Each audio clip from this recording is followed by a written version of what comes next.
Okay, so today we are joined right here by Uncle Bob, Robert Martin himself. How you doing?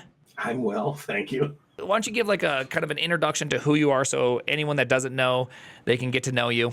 Oh, heavens. Yes, I'm Uncle Bob, or I'm Bob Martin. Some people call me Uncle Bob.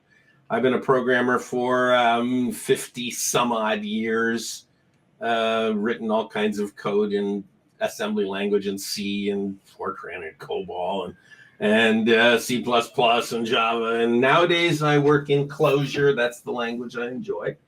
You may know me also as the author of Clean Code and a whole bunch of other books over the years. So that's who I am.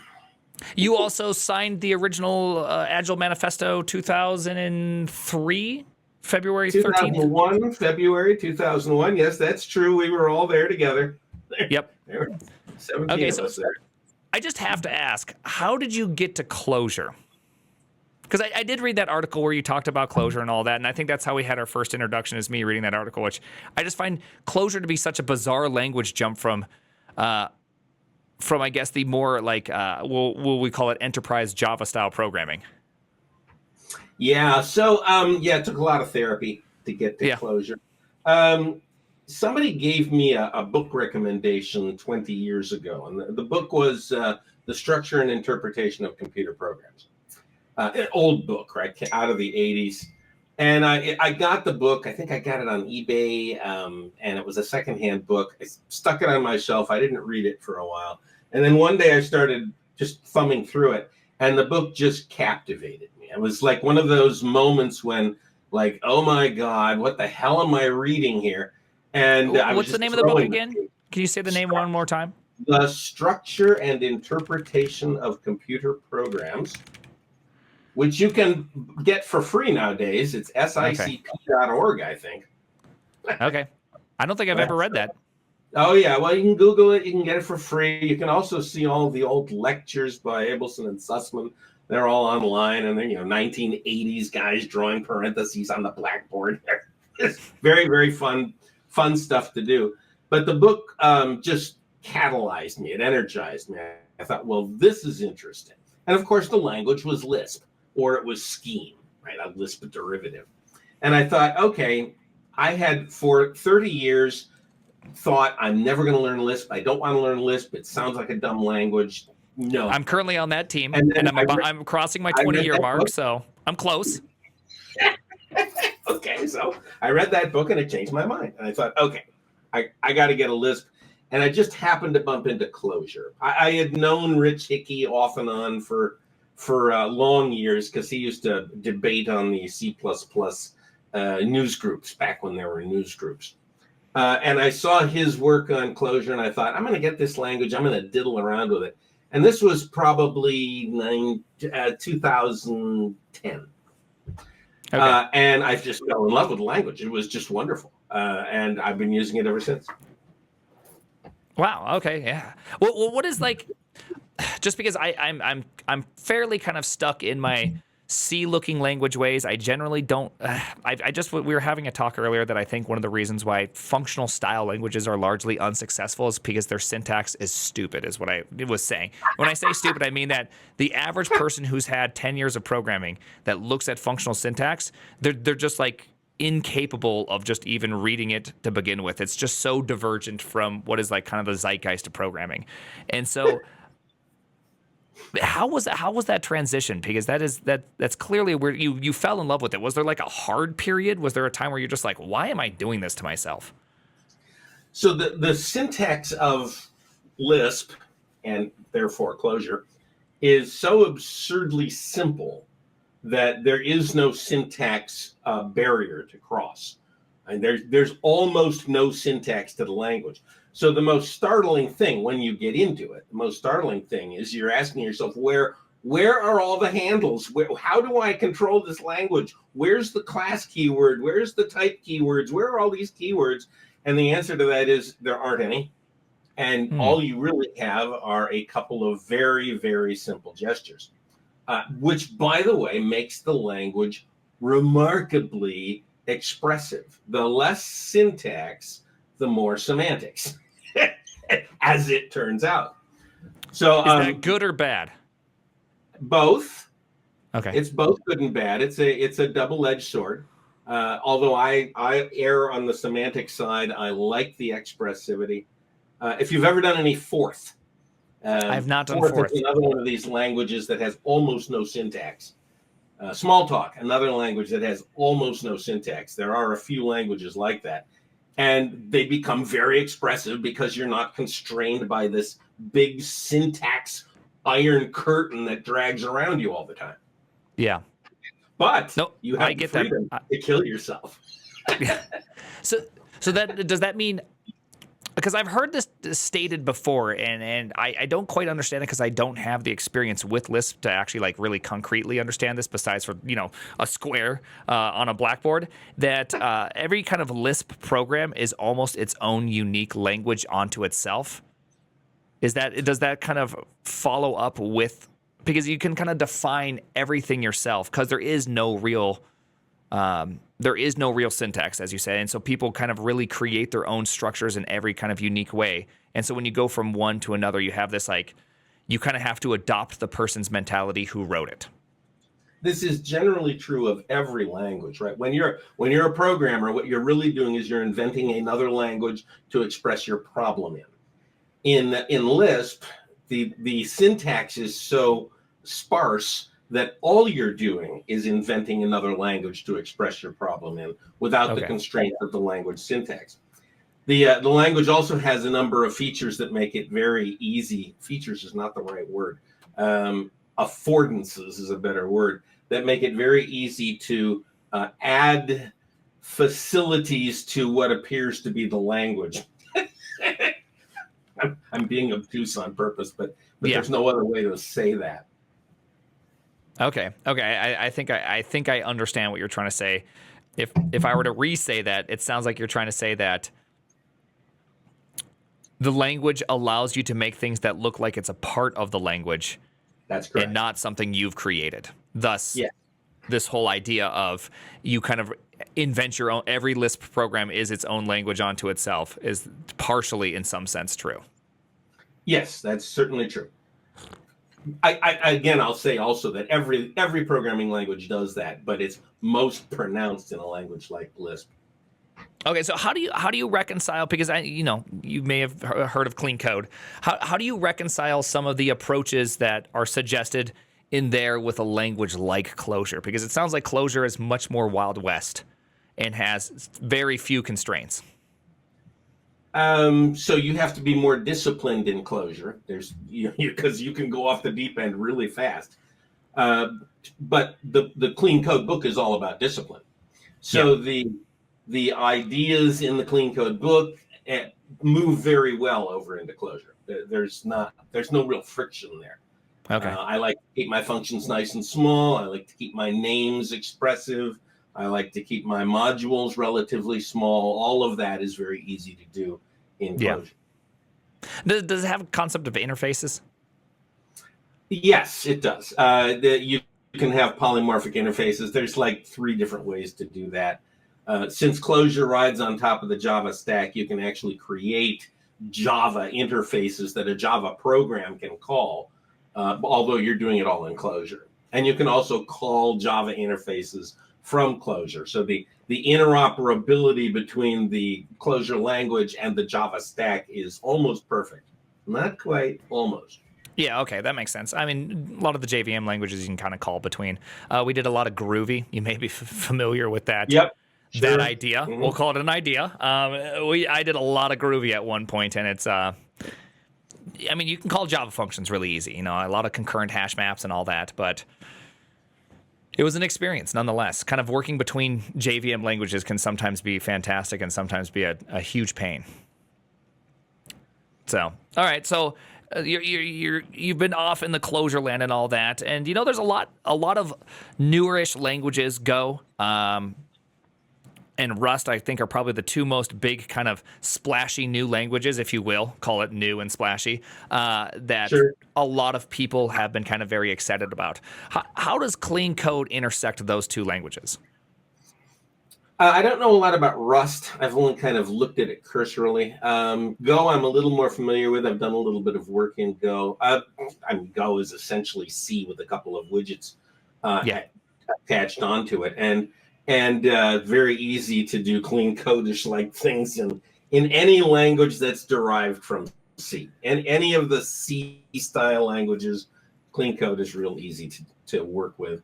In fact, I'm not sure there's any language that you could not apply clean code to, except maybe COBOL. Well, COBOL is very, very unique unto itself. I've only done probably like 10 hours of COBOL. It's very, very tricky. People are And also you saying kept your and mind. Perl. That's Is a this good true? trick. Is Perl Sorry. is Perl also clean codable? Probably not. That's okay. That's debatable. I actually have a friend that may or may not be in this chat whose mother programs Perl full time. Wow. I know. I didn't even know that was a position. I didn't even know that was possible. Permanent Perl programmer. A permanent Perl programmer, the triple P. All right, so let's get kind of into some more of the fun stuff. So the general goal here today is that I'm not trying to make this into some sort of debate. I think debates largely tend to, the purpose of a debate in my head is that you try to make the crowd think like you and not necessarily come to any sort of agreement or understanding of one another's argument as much as it is to try to defeat the other person, if that makes sense. And so Sure. I want this to kind of be more of like, how do you think about things? And then I'm going to try to represent as best I can, maybe Twitter's general thought process / Twitch's general thought process, which, by the way, could be very room temperature IQ, for you to kind of talk back and forth with. Does that sound good? Sure, that sounds fine. All right, so I think for me the most important question to ask is that in the last I'd say in the 15-ish years, because when I went to college and when I started going to college, it was clean code, the Gang of Four, this kind of we also had Java as our primary language of learning programming with, was a very like important part. When I would go into interviews, it was always like, all right, tell me the design patterns that you know. Can you explain this in these terms, right? Solid was brought up a lot, all that kind of stuff. But then as time has gone on, it feels like that's no longer talked about. I really don't ever hear the term design pattern ever discussed among anybody. What kind of has caused this shift? And do you think it's a direct shifting away from something like clean code, or is it just a nomenclature change among people? What has caused the shift is what has caused that shift in the last 50 years. It's the same effect. And the effect is that the demand for programmers is so large that the number of programmers in the world doubles every 5 years or so. And there's no way to keep up with a way of thought when you've got a doubling of the number of people pouring in, right? So you might have some thought leaders from 30 years ago who had some really good ideas. Those ideas have been swept aside by the wave of people just pouring in. And it's very, very difficult to maintain any kind of consistent mode of thought when you're in that kind of demographic deluge. Yeah, no, that makes perfect sense. One of the things I try to do is yell out enough so that people remember some of these things and bring them back into the present, so that they can look at them and go, oh, there are these things called design patterns. Gee, I didn't know anything about that. Well, maybe you'll have to read something about that. By the way, the design patterns book is probably the most important book written in the last 30 years. And it's been swept away by this wave of incoming people. Do you think that a lot of modern software can have the same benefit with these design patterns? Because I'll tell you, like personally, I pretty much am a strategy pattern guy, right? I think the strategy pattern really is the basis of all patterns, right? I mean, it's pretty much life is strategy. That's pretty much just use an interface. Do you think that much beyond that knowledge and the builder pattern, that there is a lot of usefulness still to continue to like dive into these patterns? Oh, there's a ton of usefulness to it, because the purpose of a design pattern is to have a name on a structure. so that I can say to you, well, I think we ought to use the visitor pattern here. And if you know what that pattern is, which you're right, it's just a bunch of strategies. But if you know what that pattern is, then that structure snaps into your mind, and you and I can have an intelligent discussion about it, and we can have a discussion of the pros and cons. Or if you're sitting there reading code and you see, oh, this is the XYZ decorator, and you happen to know the decorator pattern, then the structure snaps into your brain, and you don't have to work it out by reading the code perfectly. Right? That's the whole point of design patterns. It's a way to take one notch up on the level of abstraction so that you can look at things in the code and identify them without having to go line by line by line by line. Yes. Okay. No, I mean, that's a very good answer. You know, it's because, you know, we often have a lot of data structures or algorithms. If I say, hey, this is a general tree, you already know what a general tree is, right? I don't have to explain to it that you have 0 or more children, right? Like, that's just not a thought process we have to have. So therefore, you could make the argument that if we know what a builder pattern is, and I say, hey, let's use the builder pattern, you and I are both probably thinking something that's very, very close to the same thing. It may be slightly different, but for the most part, at least close to the same thing. Okay, so I think that's actually a pretty reasonable argument for design patterns. But one thing, can I say it this way, that a lot of times what I see is that when people kind of are really into this, because remember, Netflix was a large Java shop, was there for a long time, and so there was a lot of patterns. I often find people reaching first for a pattern and an abstraction before the problem is ever solved. What do you think about that? Because I know you're very into the design first and then program kind of approach. You said that in Casey's, you said that in Casey's here. Let me bring up your exact quote. Sorry, I did do like a little, I did try to at least read one thing, right?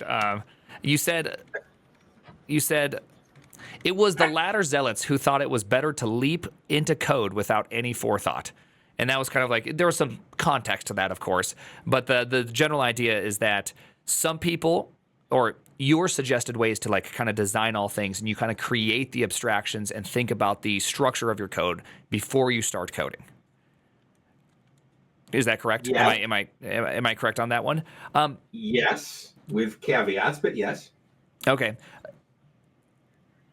A lot of like modern, or at least what I would call modern thinking, at least like the Go way of thinking, is that you kind of almost do somewhat of the opposite.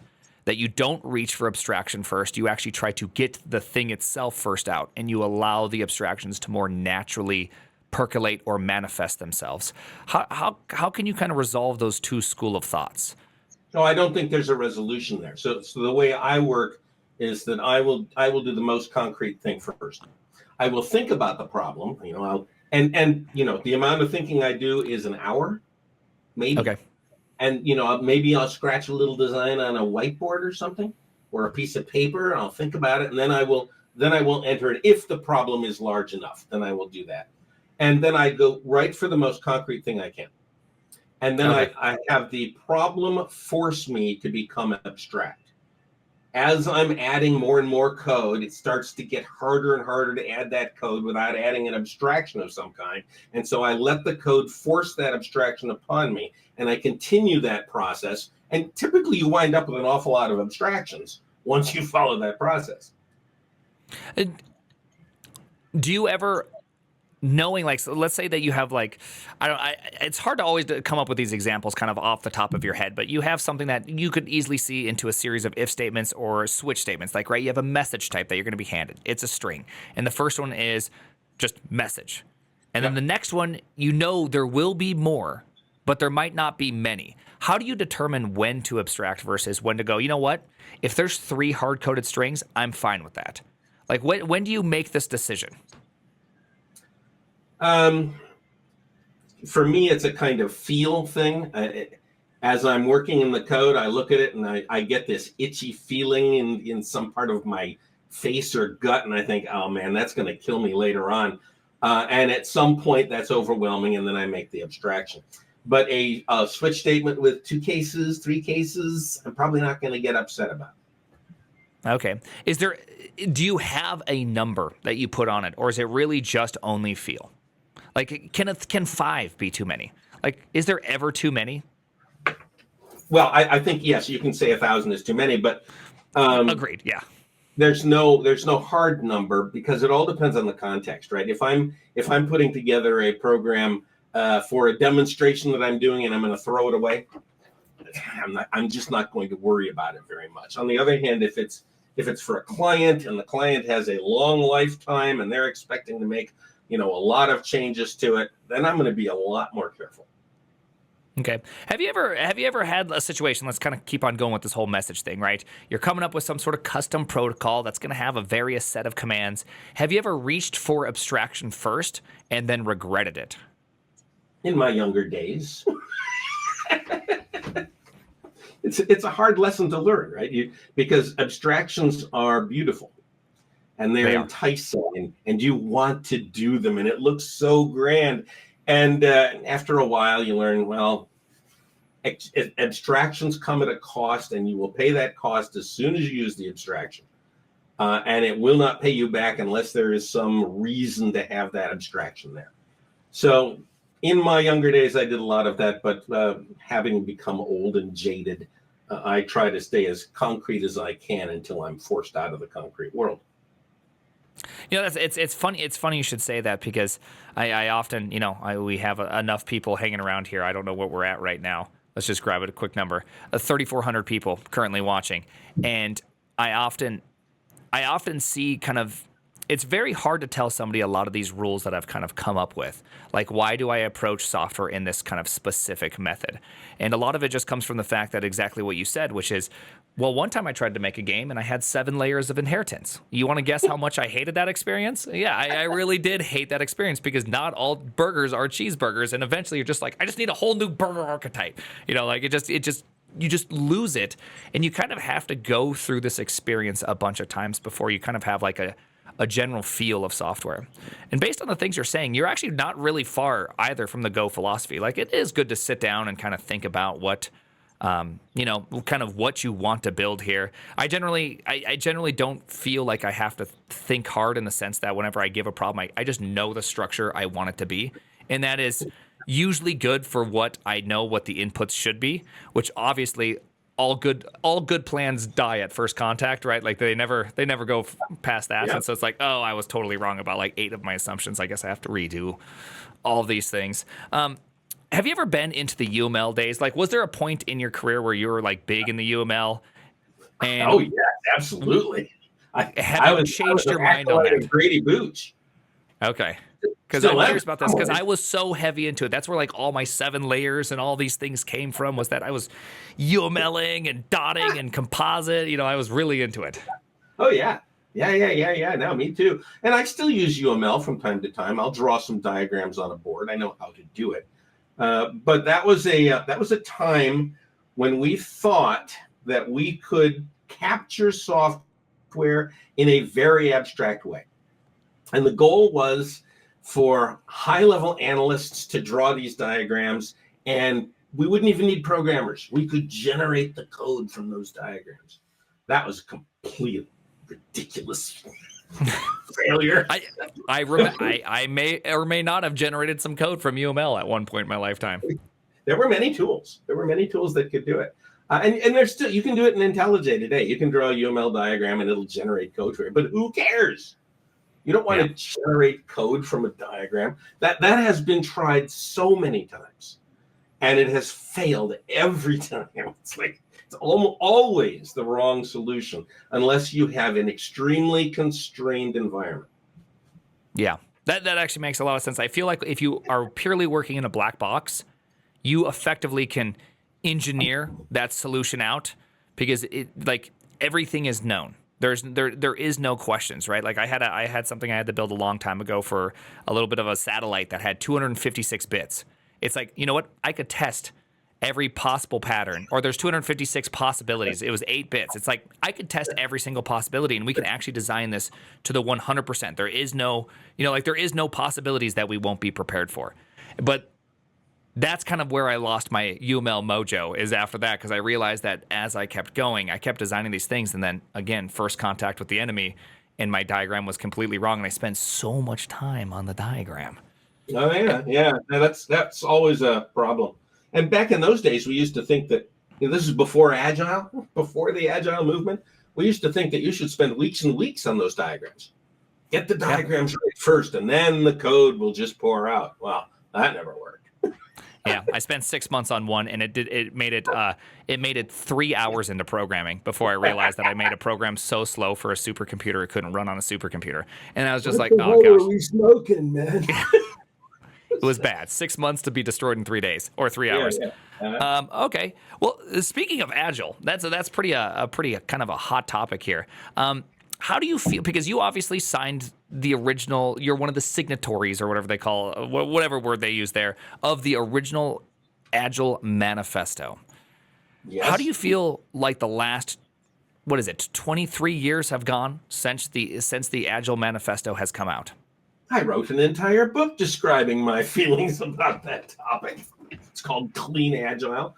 I'm the old fuddy-duddy who's yelling at the young kids to get off his lawn, right? The agile message has gotten so badly twisted and torqued and perverted that I wrote that book to try and reboot the whole thing and say, well, no, that's not what we were saying. What we were saying is something else. Agile was a small idea for helping small teams do small things. It was not the overarching pattern of software development that was to dominate the world. It was just a way to get 6 or 7 guys to be able to work well together. Okay. So what made it fall apart then? I can tell you that exactly. How long do you have? I have to help my wife move in 26 minutes. Okay, well, this won't take that long. One of us decided that we wanted, a Scrum advocate, Ken Schwaber, decided that he wanted to teach a course called the Certified Scrum Master course. And he came to me and he said, hey, Bob, can I borrow one of your offices or one of your classrooms so that I can teach this? And I said, yeah, go ahead, Ken, that's fine.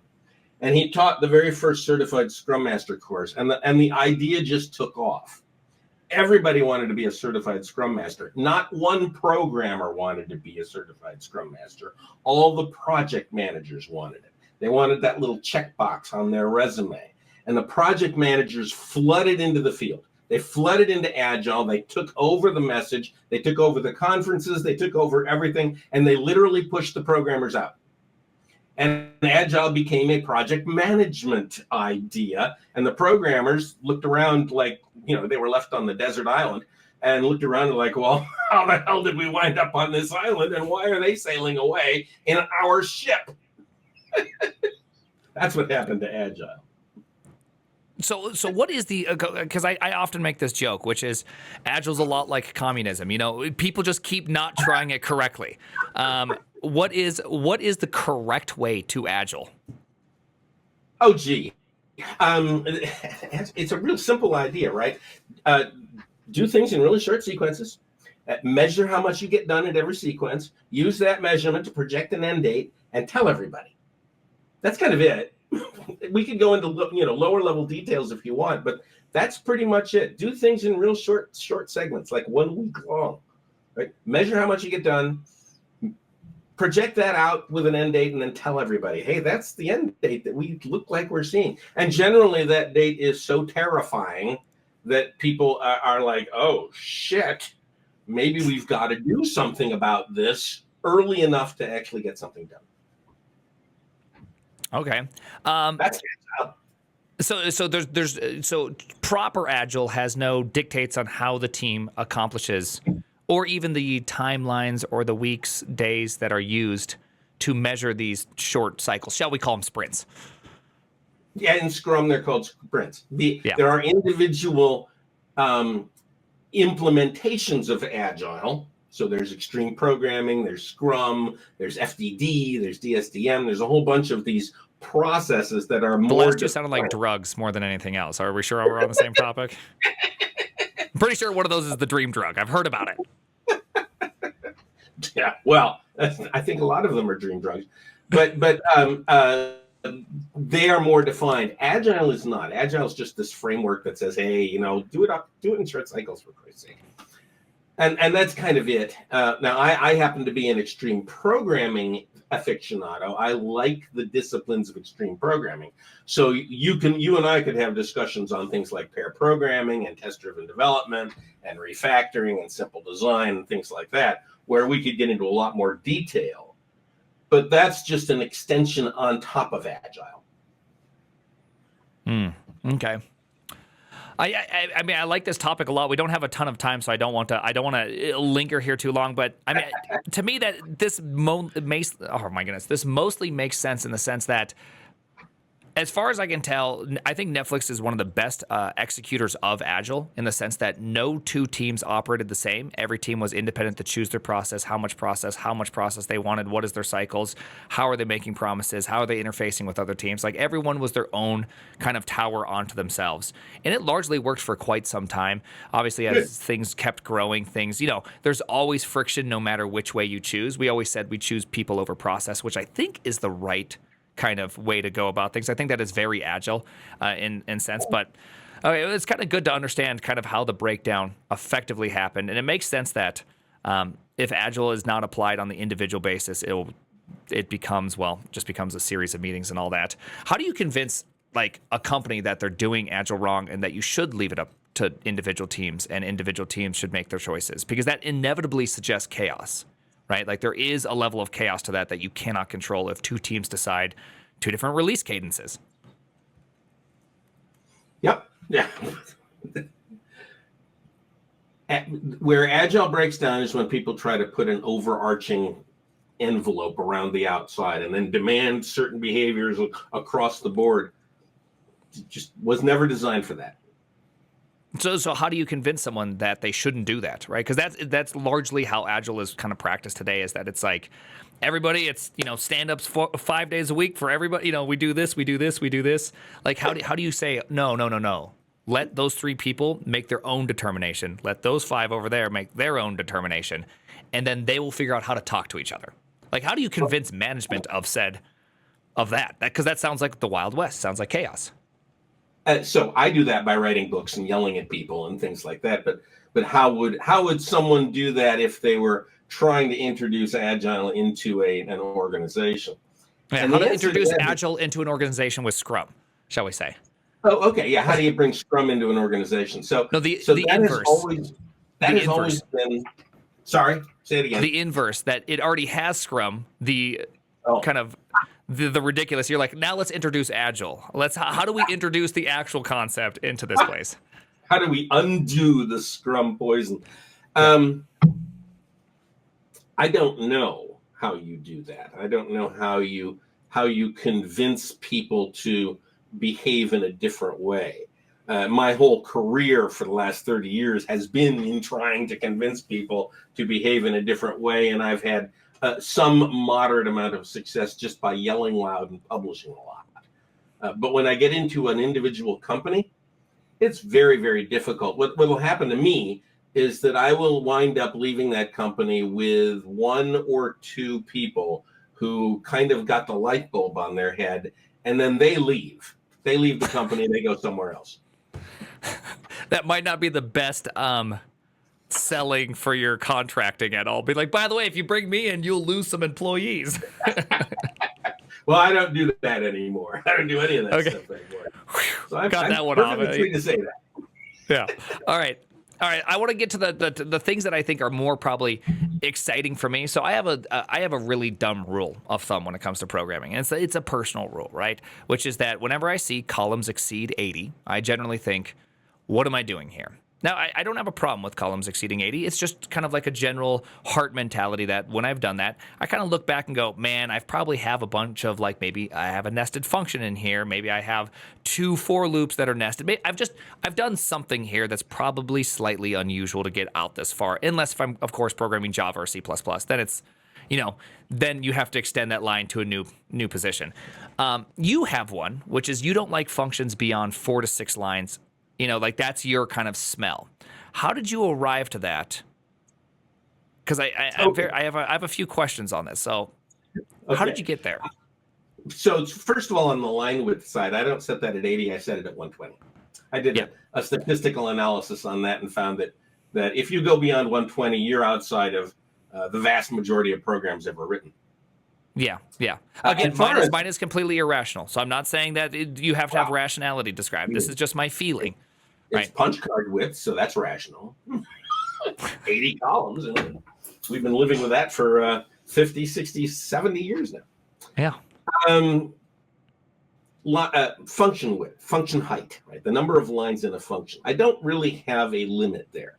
I have said a number of times that I like 4 or 5 or 6. I think that's a good size for a function. If I ever get a function that's 10 lines long, it's not like I'm going to throw it out. It's like, oh, it's 10 lines long. I wonder why. And then I continue on. I like them to be small. And the reason I like them to be small is that if a function does more than one thing and I can pull the two things apart and give them individual names, I find that to be more readable. That's the bottom line. That's the only reason. Would the inverse, could you say this kind of an inverse, which is the more functions you have to go through to understand what is happening, also the more contextual overhead you have to have? Because I can imagine if I had to have 20 lines on screen that kind of describes a few step process, I can kind of keep that in my head because I don't even have to like use an LSP. I don't have to use anything to jump to these definitions. They're just like right there in my head. But if you're always splitting these functions up, it can also be difficult to be like, okay, what does this function do? Okay, well, this function's broken into 2 more functions. What do those 2 functions do? Okay, now I understand those 2. Let's undo that one. Let's undo that one. Let's go to the next one. Okay, now we got to go. You kind of effectively build a tree in your head of what is happening. How do you prevent that type of explosion with that type of rule? So I don't prevent that type of explosion. If that happens to me, there's a single keystroke which will just pop those functions back in, right? The inline refactoring. So in IntelliJ, I can just go, Control Alt N, Control Alt N, Control Alt N, and it puts that whole function back together, and I can read it. So if I find myself in that situation, then it's easy for me to undo it. I also then realize that I had partitioned it incorrectly. Because if I find myself in that situation, it's because I did not put those functions apart correctly. I did not give them the right names. So that's a test for me, right? I can undo it and then redo it in a different way that maybe flows a little better. The fear that you will drown underneath a sea of little tiny functions is not a very good fear. What you want to do is state what each function does, give it a nice name so that when you see a function and you read it, you understand what it's doing without having to read the next function down. If you can get that goal, if you can get it so that you can read a function and not have to understand the next 3 functions down, you've gained a big leg up on the problem of understanding what a system does. Yeah, I feel like that's true if mutation is low, in the sense that if you have a complex enough problem, right? Like if you write, let's just say any new modern UI framework and you're in the driver's seat and you have to sit down there and you have to do the actual writing of the framework, right? That would be understanding what a function does simply by its name could become excessively difficult. If you've ever read through any of the source codes, anything like that, even though you can kind of understand it, you kind of have to read the code to first really understand what these names mean.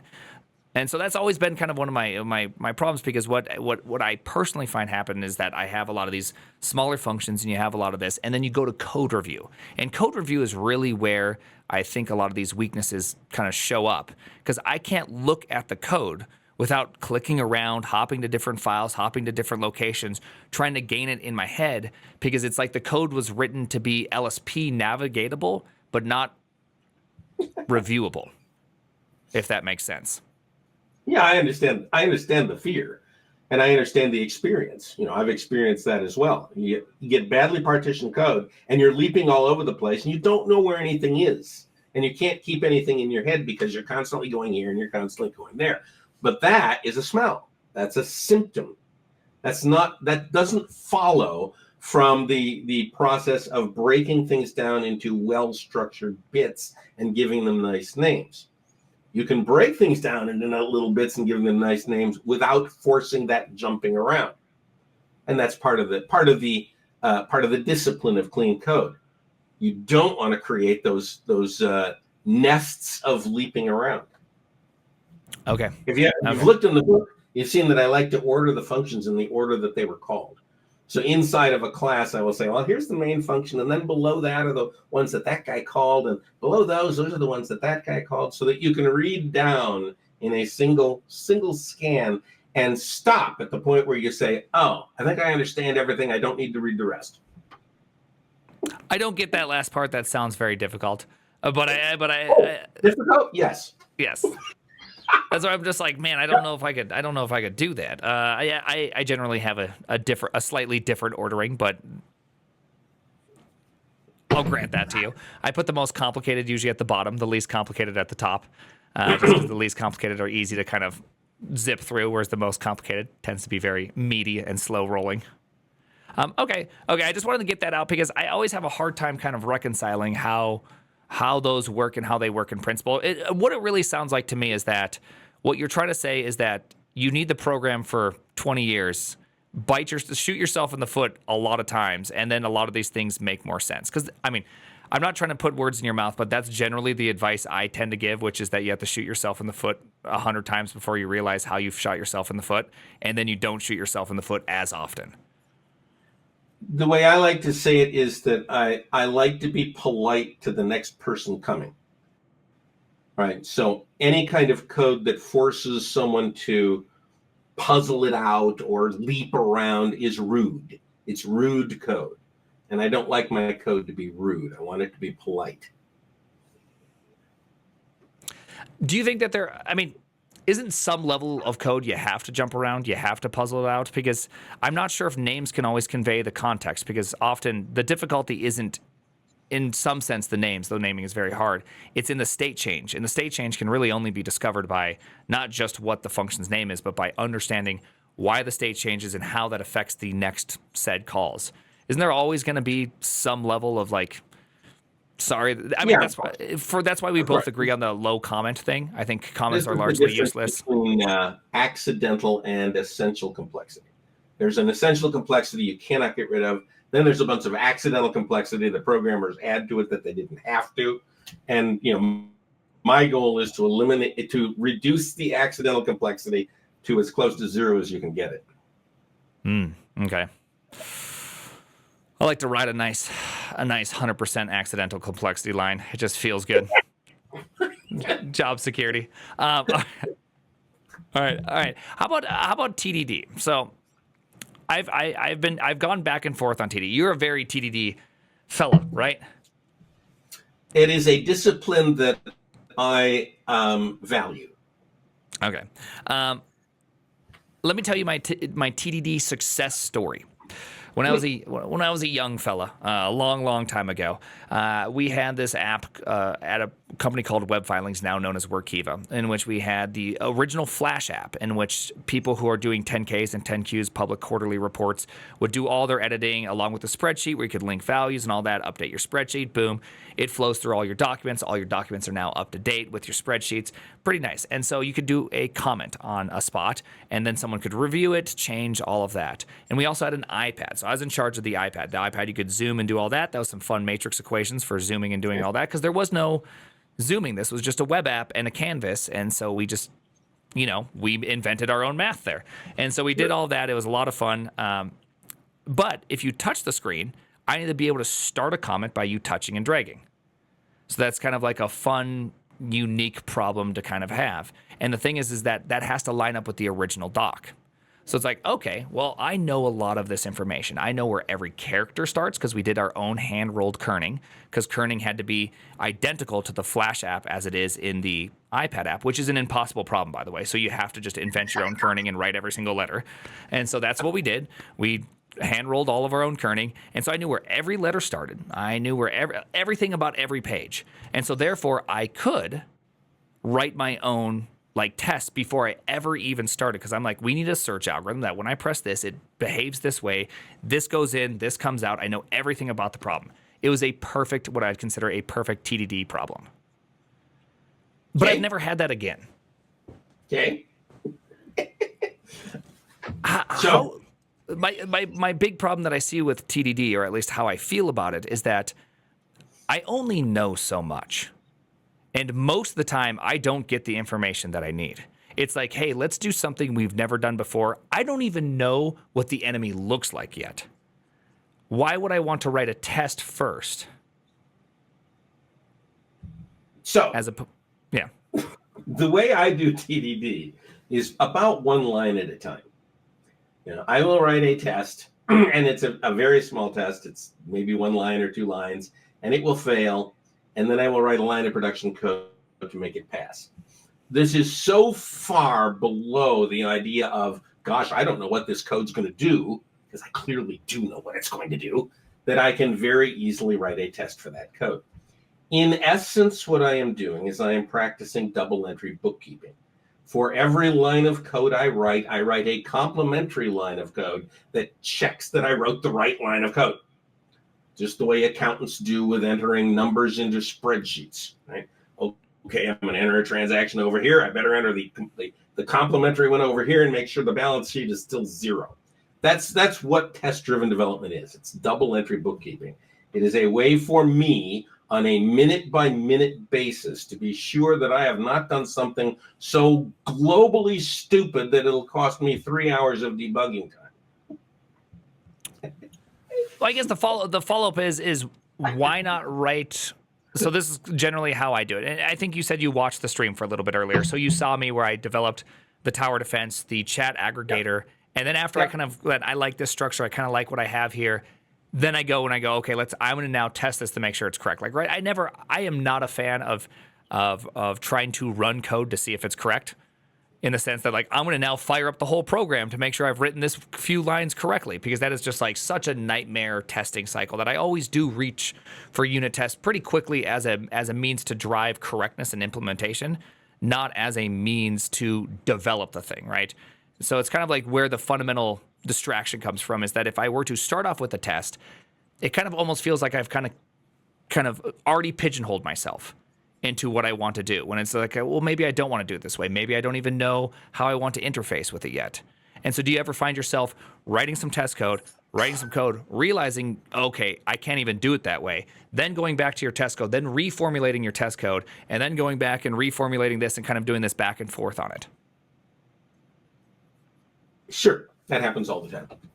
So why not just start with your base implementation first?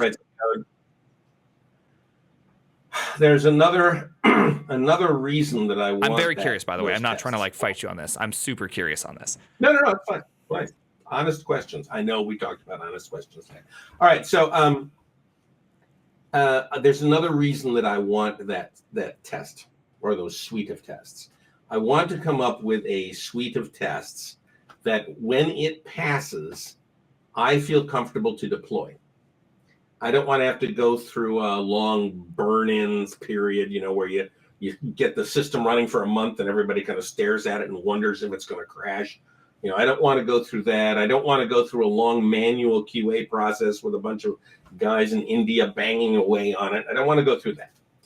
I want to cut that off as much as I can. So I'll have a suite of tests that I can run. And if that suite of tests is covering almost every line of code in the system, I have a high degree of confidence that I can take that code and move it closer to deployment. I have worked on systems where that passing suite of tests was deployment. We would just deploy it right then. And if you're going to do that, you better have a real high degree of confidence in those tests. So because of that, I use this discipline to keep the number of tests high, and every line of code is somehow covered, more or less. Now, there's a whole bunch of exceptions to that. There's a whole bunch of places where that just doesn't work. A whole bunch. I shouldn't say a whole bunch. There's a number of places where that doesn't work. But where it does work, it's a discipline that I like to follow. It makes me feel very safe. So I kind of have like a different, I guess, view on testing, which is that I can only test the things I know about. Meaning that I actually have zero confidence every time all the tests pass green. I have zero confidence that there's not bugs in it. Right? Like, I'm just like, there's probably bugs. Like, I just simply don't know what I don't know. And so even though all things are green, I am highly confident I've screwed something up. And so that's kind of always been my general approach, which is this is probably the reason why I write my base implementation first and then come back with the test, because I already know what I know. and I'm not gonna catch anything unless if I've just programmed wrong, and the things that I already know would break, they break. So so why does it? So you say this 100-line, this 100, effectively you're broaching the subject of 100% code coverage, and I largely think 100% code coverage is a lie. I don't think there should be even a number on it. Why do you try to test every line? Try to test every line. First of all, I agree with you. I don't want a number on it. Any kind of number you put on that is a lie. But I think that you're always shooting asymptotically towards 100%. And I do that because I want that test suite that I can trust. I have lived in that world where the test suite was so good that I could trust it and deploy. And what that also allows is for me to fearlessly refactor. If I need to change the design of the system and I've got a suite of tests that I really trust, I can rip that system to shreds. I can tear it apart in a period of 2 or 3 hours, just making sure that the tests all continue to pass, change the design, rip things out, move things around, change this, change that. Tests all still pass, and I'm running those tests all the time to make sure they still pass. And I can have absolute control over the code that way. And I use the word absolute. It's never absolute, but I have a high degree of control over the code if I have a suite of tests that I can trust. So I have lived in the world, the other world. I have lived in the world where the suite of tests can't be trusted, right? And there's no point in running them. It's like, okay, the test passed, so what? I know there's bugs in there. That's what I want to avoid. That's what I want to avoid. I don't want to live in that world. Now, I'm working on a project right now where half the system has a suite of tests that I can trust, and half the system doesn't. And I have a nice division between those two parts. It happens to be the GUI, right, that I can't test properly, and then the rest of the processing code that I can. And I have one way of dealing with the code that's under test, and I have another way of dealing with the code that's not.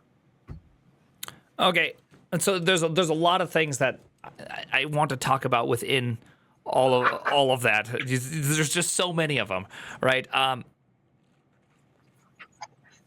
right, so I guess the first thing is that you did talk a lot about refactoring confidently.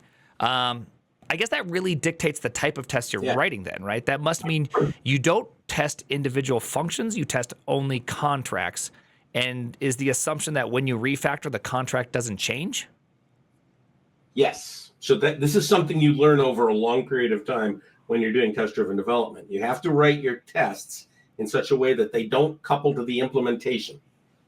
And that, first of all, that takes a very long time. And then once you do learn it, it takes a long time to learn. And then once you do learn it, you realize that you're only applying the exact same principles that you apply to all the code you've ever written before, right? Because anytime you can touch a system in one place and it breaks in many, you've got a design problem. That's the definition of a design problem. Touch it here, breaks in 10 other places over there. Well, that's also true of tests. If I touch it here and it breaks 10 or 20 tests, I've got a design problem. So once you internalize that as a test-driven developer, well, so you have a requirements change. How many tests should break if the requirements change? And the answer is 1. If you can get there. It's not always easy to get there, but if you can get there, it should be 1. How many modules should you have to modify when there's a requirements change? 1, if you can get there. That's kind of the goal of design. You want to focus change on individual modules so that when a change occurs, one module is affected, if you can pull that off. And it's not easy to pull that off. But that's only assuming that every module has one dependency, right? You could have many things depend on one thing. Yes. Yeah. Yes. And if a module has many incoming dependencies, that's a problem. And if a module has many outgoing dependencies, that's a problem. And you can't eliminate them all, but you can control that. You can minimize that and get some kind of discipline around the number of dependencies between modules. I wrote another book about that called Clean Architecture. But don't you? But that if you do that, you also introduce natural abstraction that doesn't technically need to be there, because now you're just abstracting to specific interfaces. You're just putting a man in the middle. I am putting a barrier across an axis of change. So yes, the interfaces that you would put in there, the abstractions that you would put in there, are not strictly necessary for the behavior of the system, but they vastly increase the ability to modify the system. They keep it easy to make a change here without affecting something here. All right. I tend not to. I'm very pro, or I'm very pro anti-abstraction. I'm not sure. I probably should just say anti-abstraction. I try to very minimally abstract my code when possible. All right. So that might be a point. We began this by saying, I don't put abstractions in unless the need is there. But the need is there if I've got a change here and it's affecting a bunch of stuff over there. Then I'll put an abstraction in. I don't know. I think sometimes requirement changes are big enough to just warrant that. Right? Like if someone changes your fundamental data type, a lot of things require that data type. It's just by its very nature must change. The only way you can do that is if you can predict the future. And I have proven to myself I am a shitty future predictor. And that's true. Yeah, because then I just have to make the same number of changes. It's just propagated through 10 places that eventually get to the tips. Now you just have one changes 8 times as opposed to one change that is 8 oopsie daisies. You're always going to get bit by that. We always get bit by that. It doesn't mean that you can't mitigate it. And by the way, also, when you get bit by that, you have the opportunity then to make sure you don't get bit by it again. Because the most likely thing to change is the thing that's been changing already. So if you can catch it early because somebody made a change, and you can put in a protection for that change, then when they change that thing again, and they will, you'll have a protection built in. Maybe. I'll give you a maybe on that one. I'm going to give you a maybe. I'll give you 50-50. Okay, 50-50. I'll take that. So hold on, we got to go back to a little bit of testing. When it comes to testing, and you try, your goal, as you say, is asymptotically reaching 100%. Why? Yeah. Why does it matter that you cover every line of code? Because I want a test suite that I can trust. I know, but not all code is all code worth testing? All code is worth testing because any error, any code that is in error can cause catastrophic results. So yes, all code is worth testing, but not all code is worth testing directly. I don't mind indirect tests. For example, I don't write tests for my getters and setters. That's stupid, right? But I do write tests for the functions that call the getters and setters. All right, so I have a general rule of thumb, which is that if I can't get the implementation right first try, I test it. Okay. And so that leaves some level of code always untested. Because I got the implementation right the first time. Because some things are really easy. Sum an array. Say that again. Some things are really easy. Some things are really easy. Sum an array. Like in JavaScript, you have to sum an array, right? Would you write a test for summing an array? I wouldn't. I wouldn't write one either, right? And so I have kind of like I have a general rule of thumb, which is that if I'm doing something that is trivial in a function, I just don't test it. So yeah, Kent Beck used to say, only test the things that could possibly break. Yeah, and that's what I mean. That's one reason why I do like errors as values languages, is because they kind of force you to think about the places in which things break. Uncomfortably so, but nonetheless, they do. That's why I've always been a very sus of the JVM, is because it's kind of just like, you don't have to handle it if you don't want to. And it's just like, well, maybe we do want to handle it. Or at least think about it. It should be inconvenient when there's an error. Okay. You don't think so? I'm not a big fan of multiple return types. Like Go does that. I don't like the comma-separated returns. I think that complicates things. So I prefer to throw exceptions in languages that allow exceptions to be thrown. Yeah, but then you have a whole control flow problem then. Because now you have to, you necessarily skip a whole bunch of lines, and you may even skip out of your function, right? Like state becomes very unknown if you don't have every line that has an error considers the error. So, I mean, that's also true when you return error codes. If you return an error code from the middle of a function, you may not know the state of how that function left things. By the necessity you do, because you actually chose, okay, I got an error. I will now have to return from this error. Like, you've made that choice at that point. Yes, you have. And if I throw an exception, I've chosen to throw the exception at that point. But And you I've don't know chosen to where and catch it what. at another point. Yeah, I know, but that's the problem is that if you caught it 3 functions up, you now have many layers. Well, that's come on. So you've worked in places with at least 3 functions up. It's like if you've worked in any JavaScript, where they throw go-tos everywhere, it doesn't necessarily mean it's a good idea. But I like the exception model myself because I don't like to throw long distances. I throw up to the next function. So it's very much like an error code, except that it's caught in a different way. So you do like errors as values, is what you're saying. You just like 2 ways to return values, because that's what it sounds like. If you do a try catch every single time, by the necessity you have multiple return values. You just have multiple return channels. Okay, I'm happy with that. Okay, and hey, that's fine. Hey, look at that common ground. All right, who would have guessed? All right. Well, I don't think we'll probably ever see eye to eye on unit testing fully or test-driven development. Though, I mean, I like I said, I've used it once where I really understood the problem, and it was absolutely fantastic for sure.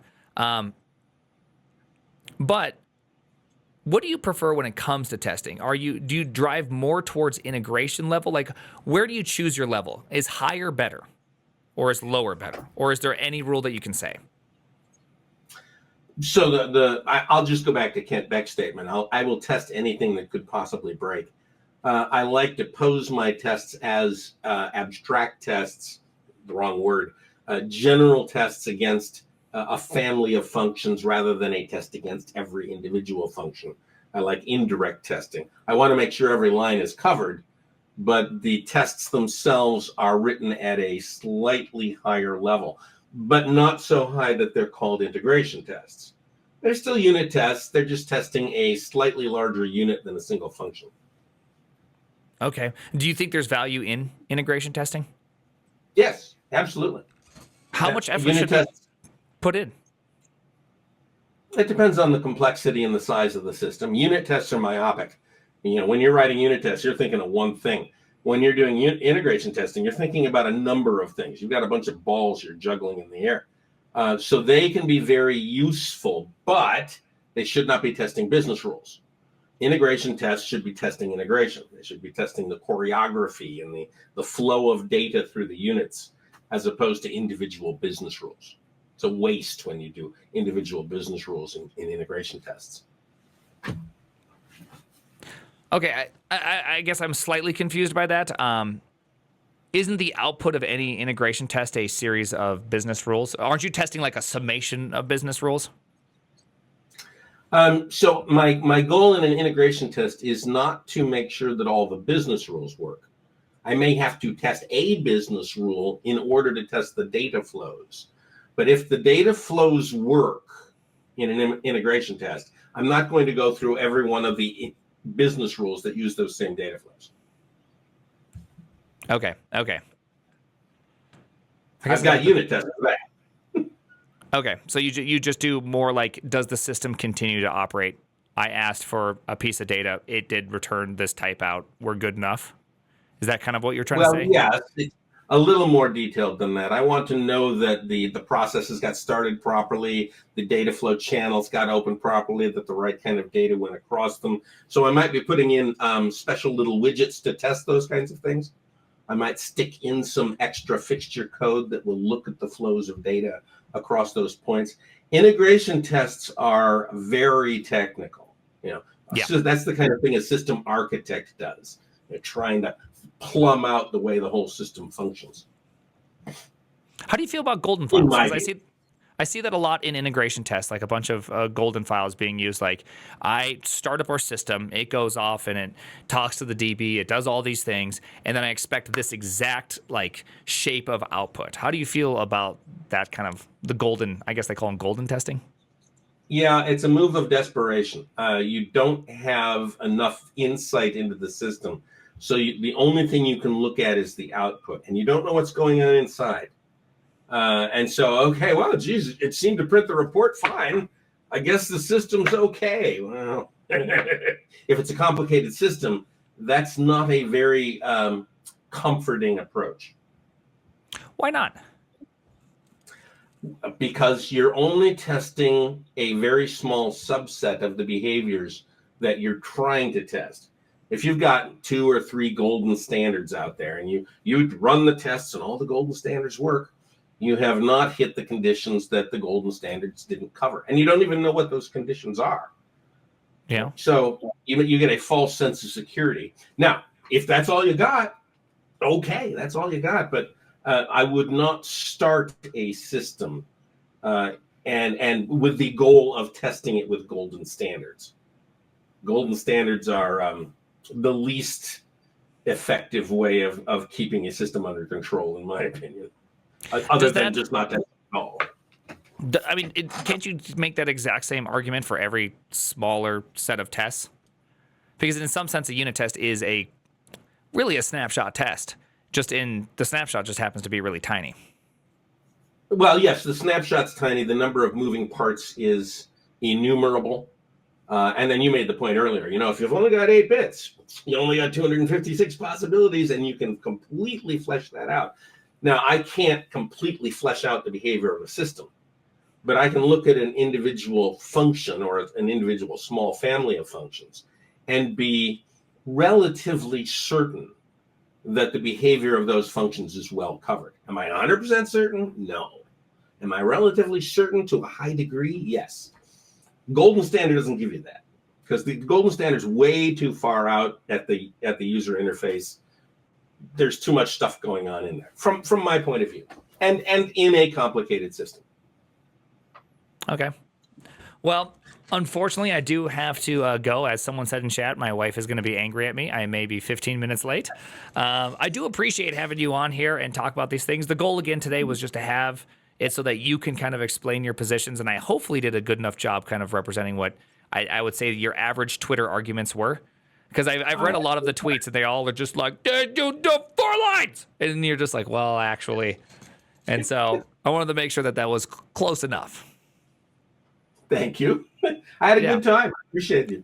Yeah, no, this was a lot of fun. I did like some of your takes. I do like the, the abstract when necessary, start more concrete. I do think those are good things. And most of all, I think that the hardest part about software isn't that there's a bunch of design patterns you have to memorize. There isn't some sort of like nomenclature that you and I have about, we have our own set of special words in software development, and which is very weird to use around your non-software development friends, which I'm sure you've experienced. You just don't throw the word integration testing around with them. They're like, what's this guy talking about?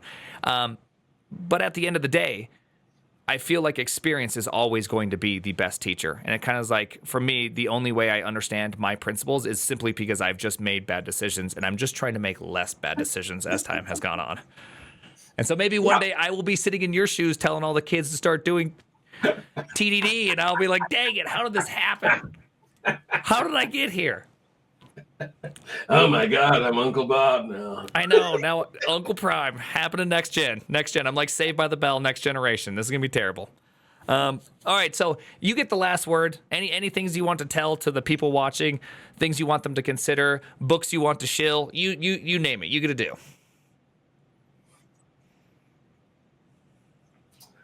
Oh, heavens. The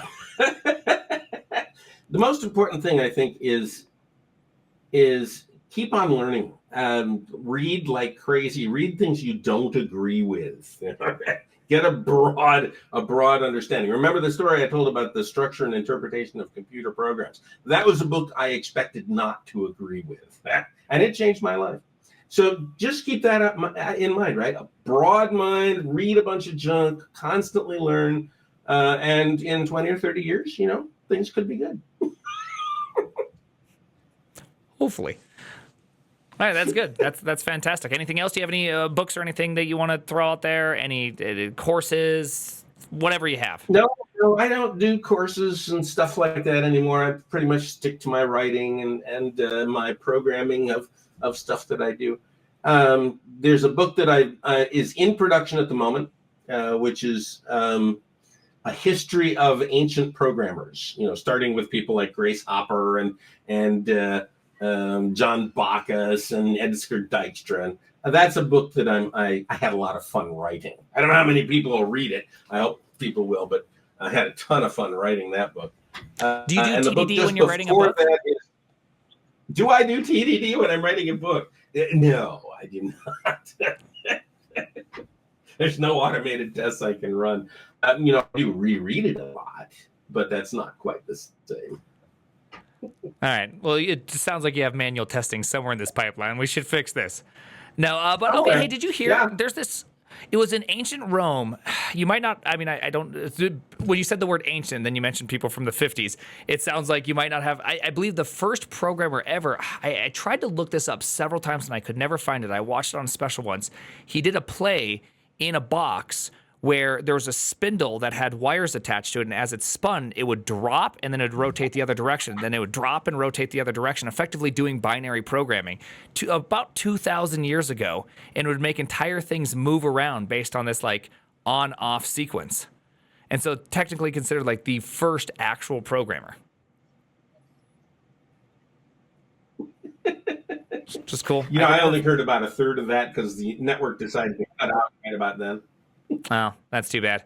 Don't worry. We'll leave it for another time. Maybe I'll find the maybe I'll find the reference and toss it to you. Okay. All right. Well, you have no words. Hurts, Lil. All right. You have a good one, Uncle Bob. This was great. Thank you for coming on. Thank you. Appreciate it. Had a good time. All right. Take care.